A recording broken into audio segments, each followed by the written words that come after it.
This video shows casting of brass sanitary ware using a 350 kg holding capacity crucible furnace and natural gas as fuel.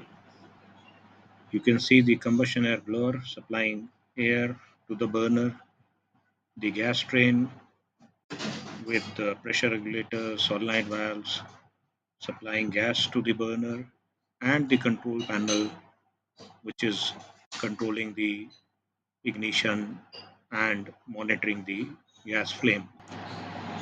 The factory is able to produce 600 kg of brassware in a 12-hour shift for the last 2 to 3 years. The burner used here is a 280 kilowatt high temperature burner which runs a very good efficiency so that the gas cost per kg of production is very low and needs very little maintenance.